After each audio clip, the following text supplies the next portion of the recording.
ძალიან საინტერესო პროფესია არის ეს ქართული ხალხური ცეკვა და მინდა რომ ზოგადად ქორეოგრაფებმა და ზოგადად ბავშვებმაც მიყვნენ და გააგრძელონ ეს პროფესია, იმიტომ რომ ძალიან საინტერესო რამეს ქმნის. მინდა რომ სოფელ ჭართალში ბავშვებს ჰქონდეთ მეტი პერსპექტივა, არა მარტო ცეკვის მხრივ, არამედ ზოგადად სხვა სფეროებში წინსვლა ჰქონდეთ ბავშვებსაც, ანსამბლ ჭართალსაც, რა თქმა უნდა. ცეკვაზე 6 წლიდან დავდივარ.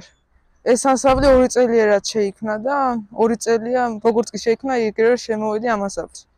მომწონს ქართული ცეკვა, მომწონს ქართული ტრადიციები და რაც შემიძლია ვაკეთებ. ცეკვაზე დავდივარ უკვე მეორე წელი იწყება, იმიტომ შემოვედი ამ ანსამბლში, რომ თბილი მასწავლებლები არიან ძალიან კეთილები და უფრო მეტად შემოყვარეს ქართული ცეკვები ამ მასწავლებლებმა და ამის გამო დავდივარ ქართულ ცეკვებზე. მომწონს ძალიან და მინდა რომ მომავალშიც გავაგრძელო მათთან სიარული. სანამ უშუალოდ ანსამბლ ჭართალ შევქმნიდი, ვცეკვავდი ანსამბლ ივერიაში, გვანცა მარკოიშვილი იყო ხელმძღვანელი და თორნიკე მეზრიშვილი.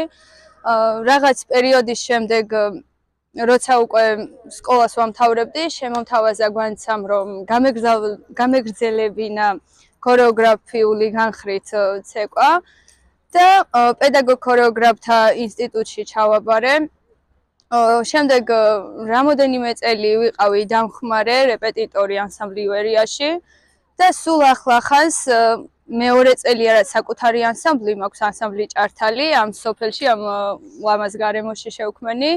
ვიცოდი რომ იყვნენ აქ ნიჭიერი და მონდომებული ბავშვები, მთიული ბავშვები, რომელსაც მოგეხსენებათ მთაში უფრო განსაკუთრებულად უყვართ ეს სფერო. 2023 წლის 4 ნოემბერს შევქმენი ანსამბლი ჭართალი ნიკა თანიაშვილთან ერთად. ბევრი სიახლე გვაქვს და ყველაფერს ვაკეთებ იმისთვის, რომ ეს ბავშვები ვარჯიშობდნენ მეგობრულ გარემოში, ისწავლონ ხალხური ცეკვა, შეიყვარონ ცეკვები და ასევე ტრადიციები და რა თქმა უნდა ერთმანეთის მიმართ პატივისცემა ჩამოუყალიბდეს და ყველანაირად ვცდილობთ მეც და ნიკა მასწავლებელიც რომ გვერდში დავუდგეთ ამ ბავშვებს და თუ რა თქმა უნდა მოინდომებენ ამ სფეროში მოღვაწეობის გაგრძელებას, აუცილებლად მათ გვერდში ვიქნები და დავეხმარები ყველანაირად.